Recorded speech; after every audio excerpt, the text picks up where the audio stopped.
नमस्कार दोस्तों, मैं हूं आपका शुभ चिंतक। दोस्तों, लोन ट्रैप में जो फंसे हुए हैं उनके ऊपर जो है हम बात करेंगे। लोन ट्रैप में जो है किस तरीके से जो है लोग फंस जाते हैं और फंसते ही चले जाते हैं। ये सब होता है फाइनेंशियल मिसमैनेजमेंट के कारण। मतलब कि जिनको फाइनेंस का जो है नॉलेज नहीं है या वो फाइनेंस को अच्छी तरह मैनेज नहीं कर पाते हैं, वो जो है लोन ट्रैप में जो है फंसते चले जाते हैं। और आजकल तो ये देखा गया है, हमारी जो यूथ जनरेशन है वो ज़्यादातर जो है लोन ट्रैप में फंसी हुई है और उससे वो है बाहर नहीं निकल पा रहे हैं।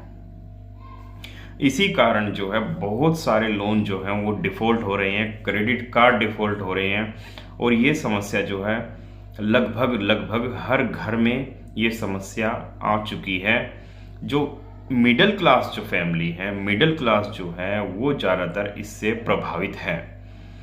मिडिल क्लास से मतलब है कि जो नौकरी करने वाले, जिनके घर में बंदे हैं, जो नौकरी करते हैं, कंपनियों में नौकरी करते हैं। आजकल के जो युवा वो क्या करते हैं कि सैलरी तो इतनी है नहीं, सैलरी है 20,000, 25,000 या 30,000 जो भी है, लेकिन उनके जो खर्चे होते हैं वो इतने ज़्यादा होते हैं कि सैलरी से भी ज़्यादा के खर्चे। यानी कि वो जो है सब कुछ जो है इंस्टॉलमेंट पे ले लेते हैं, मोबाइल ले लेते हैं, महंगे फ़ोन ले लेते हैं और जो है खर्चा इतना कर देते हैं। आप बुरा मत मानना, लेकिन खाने पीने पे भी खर्च करते हैं, जैसे कि दारू शराब में। तो ऐसा बहुत देखा गया है, पार्टियां चलती हैं हर हफ्ते पर। और ये जो चीज़ होती हैं ये ज़्यादातर मिडिल क्लास में ही होती हैं। जो अमीर जो लोग हैं, अपर क्लास जो लोग हैं, वो करें तो उन्हें कोई फ़र्क नहीं पड़ता इस चीज़ से कि कितना पैसा खर्च हो रहा है, पार्टियों में कितना पैसा खर्च हो रहा है, खाने पीने पे, कपड़े में कितना खर्च हो रहा है। उन्हें इस चीज़ से फ़र्क नहीं पड़ता, लेकिन मिडिल क्लास को फ़र्क पड़ता है। मिडिल क्लास को जो है ये चीज़ देखनी पड़ेगी कि उनकी जो है इनकम कितनी है और वो खर्चा कितना कर रहे हैं।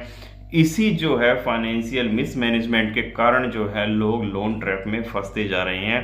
पहले वो एक लोन लेते हैं, चाहे उसने होम लोन लिया या चाहे उसने पर्सनल लोन लिया, अपने पर्सनल खर्चे जो है निपटाने के लिए या शादी के लिए या पढ़ाई के लिए, जो भी उसने लोन लिया, अब उस लोन को जो है वो नहीं चुका पा रहा है क्योंकि इनकम इतनी नहीं है। इनकम तो बढ़ ही नहीं रही है। अगर इनकम भी अगर साथ साथ बढ़ती है तो हो सकता है वो आदमी इस लोन को चुका पाए, क्योंकि महंगाई भी तो साथ साथ बढ़ रही है। अगर महंगाई बढ़ रही है तो इनकम भी बढ़नी चाहिए। तो वो मैनेजमेंट जो है हम नहीं कर पाते हैं। एक लोन, फिर 2 लोन, फिर 3 लोन, ऐसे ऐसे जो है कई लोन और कई क्रेडिट कार्ड जो है हमारे पास हो जाते हैं। ज़्यादातर जो लोन डिफ़ॉल्टर्स हैं, जो मेरे पास जो है जिनके मैसेज आते हैं या जो लोन ट्रैप में जो फंसे हुए हैं, उनके पास जो है ज़्यादातर 3, 4, 5 जो है लोन चले हुए हैं। और तब जाकर जो है वो इस सिचुएशन में फंसे हैं कि अब जो है वो लोन नहीं भर पा रहे हैं और अब उन्हें जो है लोन डिफ़ॉल्ट करना पड़ रहा है। डिफ़ॉल्ट की वो सिचुएशन में आ चुके हैं और उनको माइंड, मतलब कि मेंटली भी इतने परेशान हो चुके हैं। मेंटली जो है एक तरह से वो उनका दिमाग जो है बिल्कुल काम करना बंद कर देता है कि अब करें तो क्या करें, क्योंकि मिडिल क्लास जो है उसके पास जो होती है वो होती है इज्जत। अब लोग जो है ये सोचते हैं कि अब हमारी इज्जत का क्या होगा, अब लोगों को पता चल जाएगा, अब बैंक वाले घर आएंगे, हो सकता है पुलिस वाले भी घर आ जाएं। इस तरह के जो है डर उनको सताते हैं और इस डर में जो है बहुत से लोग जो है गलत कदम भी उठा लेते हैं। गलत कदम से मेरा मतलब है वो सुसाइड तक सोच लेते हैं। ऐसे बहुत से केस मेरे सामने आते हैं।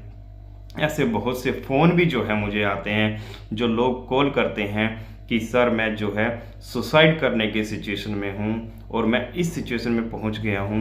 रिकवरी एजेंट मुझे इस तरह से परेशान कर रहे हैं, मेरे घर आ रहे हैं, मेरे घर वालों को गालियाँ दे रहे हैं, मेरे पड़ोसियों को गालियाँ दे रहे हैं। मेरे रिश्तेदारों को गालियां दे रहे हैं, और अब तो जो है मैं सुसाइड करने की सिचुएशन में हूँ।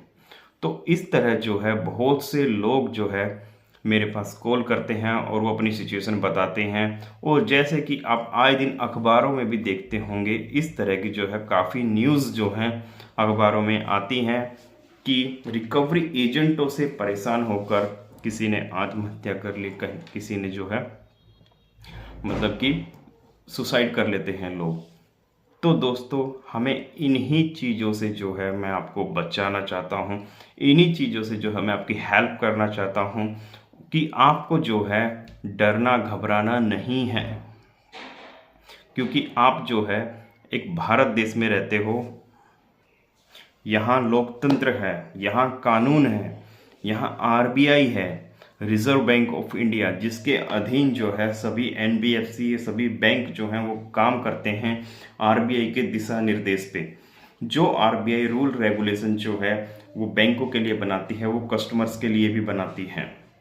अब आरबीआई ने जो है आपको कुछ अधिकार दिए हैं, वो अधिकार जो है आपको पता होने चाहिए कि डिफ़ॉल्ट की सिचुएशन में अगर आपने लोन्स या क्रेडिट कार्ड डिफ़ॉल्ट कर दिया है तो उस सिचुएशन में आपके साथ जो है बैंक जो है वो किस हद तक जो है बैंक जा सकती है और क्या जो है वो कर सकते हैं। इन अधिकारों की नॉलेज जो है आपको होनी चाहिए, लेकिन होती नहीं है।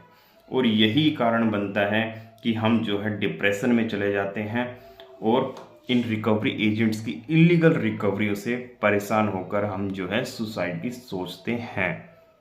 लेकिन अगर आपको अपने अधिकारों का पता होगा तो आप जो है ऐसा बिल्कुल भी नहीं सोचेंगे, क्योंकि आप जान जाओगे आपके राइट्स क्या हैं और आपको जो है कैसे लड़ना है, कैसे आपको जो है उनकी इलीगल रिकवरियों का सामना करना है, कैसे आपको जो है उनको फेस करना है। तो दोस्तों, रिकवरी के नाम पर बैंक और एनबीएफसी जो कुछ भी करते हैं 90% जो है उसमें से इलीगल होता है। जैसे कि बिन बताए आपके घर आ जाना, या कई कई बंदे घर आ जाना, बिना होम विजिट लेटर के आ जाना, बिना डीआरएस सर्टिफाइड बंदा जो है वो आपके घर आ जाता है, या आपके रिश्तेदारों को कॉल करते हैं या आपके पड़ोसियों को बताते हैं। इस तरह की जितनी भी हरकतें हैं वो सब इलीगल है। और आपके साथ गाली गलौज करना, बार बार आपको फ़ोन करना, बार बार आपको फ़ोन पे गालियां देना, मैसेजेस करना, मैसेज के थ्रू आपको डराना कि आपके घर जो है पुलिस आ रही है, नोटिस लेके आ रही है और आपको जो है पकड़ के थाने ले जाया जाएगा, आपको जेल हो जाएगी। इस तरह से जो है वो आपको डराते हैं। उसका एक कारण ये होता है क्योंकि बैंकों को पता है कि आरबीआई ने जो गाइडलाइंस बनाई हुई है उस हिसाब से जो है कस्टमर से जो है पैसा निकालना जो है मुश्किल हो जाएगा। इसलिए जो है वो इलीगल रिकवरी करके ही जो है कस्टमर से पैसा निकालने की सोचते हैं। क्योंकि लीगल तरीके से अगर वो चाहते हैं, लीगल प्रोसीजर में जो है काफ़ी लंबा प्रोसीजर होता है और उसमें जो है लीगल प्रोसीजर में जाने में बैंकों का जो है पैसा भी खर्च होता है। तो इसलिए 99% बैंक या एनबीएफसी जो है वो लीगल नहीं करती हैं छोटे लोन में। छोटे लोन से मतलब है कि 4 से 5 लाख तक के लोन में जो है बहुत रेयर चांसेस होता है कि बैंक जो है वो कोर्ट में केस करे। 99% वो नहीं करती है। अगर केस होता है तो वो ईसीएस बाउंस का होता है या चेक बाउंस का होता है। और आजकल जो है चेक तो होता नहीं है, चेक तो कोई देता नहीं है, तो ईसीएस ही लगता है। ईसीएस बाउंस का जो है वो केस बनता है आपके ऊपर, और ईसीएस बाउंस का जो है बैंक केस करते हैं। लेकिन वो केस जो किया जाता है वो भी जो है सिर्फ आपको डराने के लिए किया जाता है। वो ये नहीं है कि आपको जो है वो सज़ा दिलाने के लिए वो करते हैं, ऐसा कुछ नहीं है। वो सिर्फ सेटलमेंट के लिए करते हैं कि ताकि आप जो है सेटलमेंट कर लो। सेटलमेंट का मतलब ये होता है कि अगर आपको बैंक के जो है 2 लाख रुपए देने हैं तो बैंक जो है ये कहेगा कि आप मुझे जो है 60,000, 70,000 या 80,000, जैसा उस बैंक का प्रोसीजर है, जितना वो जो है सेटलमेंट ऑफर आपको दे सकते हैं, जितना परसेंट पे दे सकते हैं, वो इतना आपको दे के जो है आपसे सेटलमेंट कर लेते हैं। तो उनका पर्पज़ यही होता है सेटलमेंट करने का, जो वो कोर्ट में केस करते हैं, कि ताकि कोर्ट में केस करने के बाद जो है कस्टमर डर जाए और वो सेटलमेंट कर ले। तो मेनली जो मैंने आपको बताया है मोटे मोटे तौर पर यही होता है कि सेटलमेंट आखिरी रास्ता जो है पर्सनल लोन में या अनसिक्योर्ड लोन जिसको हम बोलते हैं, पर्सनल लोन, क्रेडिट कार्ड्स, तो इसमें जो है सेटलमेंट ही जो है लास्ट ऑप्शन होता है और सेटलमेंट ही होता है। अगर जो मेरे भाई इस सिचुएशन में पहुंच गए हैं कि अब वो जो है लोन नहीं पे कर पा रहे हैं या लोन नहीं भर पा रहे हैं, सिचुएशन ऐसी हो गई है, बिजनेस ख़त्म हो गया है, जॉब चली गई है, या कोई घर में कोई ऐसी बीमारी हो गई है कि अब जो है कंडीशन इस तरह से हो गई है कि लोन्स को आप जो है अपना कंटिन्यू नहीं कर पाओगे और लोन ट्रैप में फंस चुके हो, तो आपके ऊपर अगर अनसिक्योर्ड लोन है तो आप जो है उसको सेटल कर सकते हैं। सेटल जो है वो एनपीए के बाद होता है। जब लोन एनपीए हो जाता है 90 दिन में जो है लोन एनपीए हो जाता है। 90 दिन का मतलब है अगर आपको पेमेंट किए हुए 90 दिन हो गए या 3 ईएमआई आपकी लोन की बाउंस हो गई है, उसके बाद जो है लोन आपका एनपीए हो जाता है। एनपीए का जो है आपके फ़ोन पे मैसेज भी आता है या वो खुद भी बताते हैं आपको कॉल करके कि आपका लोन जो है एनपीए हो गया है। एनपीए होने के बाद जो है आपका लोन जो राइट ऑफ हो जाता है और राइट ऑफ होने के बाद जो है आपको अच्छा सेटलमेंट ऑफर मिल जाता है। तो जो मेरे भाई अपना लोन सेटल करना चाहते हैं वो वेट करो, उनको जो है कम से कम 6 महीने जो है वेट करना है। 6 महीने तक जो है आपको उनसे बात करते रहना है, लगातार बात करते रहना, फ़ोन बंद नहीं करना है, बात करते रहो, लगातार उनसे बात करते रहो, कोई दिक्कत नहीं है। ये नहीं है कि आपको हर कॉल पिक करना है, हर कॉल भी आपको पिक करने की ज़रूरत नहीं है। दिन में 1 कॉल उठा लो बहुत है, आप कॉल काट भी सकते हो, कोई दिक्कत नहीं है। तो आपको कम से कम 6 महीने तक जो है उसको लेके चलना है कि हाँ मैं करूँगा। या पहले जो है आप स्टार्टिंग में जो है ये भी उनसे बोल सकते हैं कि मेरे पास पैसा नहीं है, आपको यही जो है बोलते रहना है और आपको जो है 6 महीने तक जो है इसको लेके जाना है। 6 महीने बाद जो है आपको अच्छा ऑफर मिल जाएगा। अगर उस दौरान आपके पास पैसे हैं, पैसे आ जाते हैं, तो आप जो है उसको सेटल कर लो, अपने लोन को सेटल कर लो। तो ये जो एडवाइस है उनके लिए हैं जो वाकई जो मेरे भाई लोन ट्रैप में फंसे हुए हैं। ये नहीं है कि कोई जानबूझ के जो है इस तरह की हरकत कर रहा है, वो जो है लोन डिफ़ॉल्ट कर रहा है। जानबूझकर करने वालों को मैं जो है बिल्कुल सलाह नहीं देता हूँ या मैं उनके साथ नहीं खड़ा होता हूँ। लेकिन जो मेरे भाई वाकई में जो है इन सिचुएशन में फंसे हुए हैं, मैं उनके पूरे सपोर्ट में हूँ। कल एक मेरे भाई का फ़ोन आया था, रिकवरी एजेंट्स जो है उसके पास आया हुआ था और वो उसको परेशान कर रहा था, उसके साथ गाली गलौज कर रहा था। तो उस भाई ने जो है उसी टाइम मेरे को फ़ोन मिलाया और मैं फ्री भी था और मैंने फ़ोन उठा भी लिया और मैंने तो मेरे उस भाई ने जो है रिकवरी एजेंट से मेरी बात कराई और मैंने रिकवरी एजेंट को जो है अच्छे से धमका दिया और वो उस दिन के बाद जो है कोई रिकवरी एजेंट्स जो है उसके पास नहीं आया। तो आपको जो है मेरी ज़रूरत नहीं पड़नी चाहिए, अपने आप ही जो है आप उस चीज़ को हैंडल कर सकते हो। मैंने अपनी हर वीडियो में जो है तरीका बताया हुआ है कैसे आपको उनको हैंडल करना है। तो डरने घबराने की ज़रूरत बिल्कुल भी नहीं है।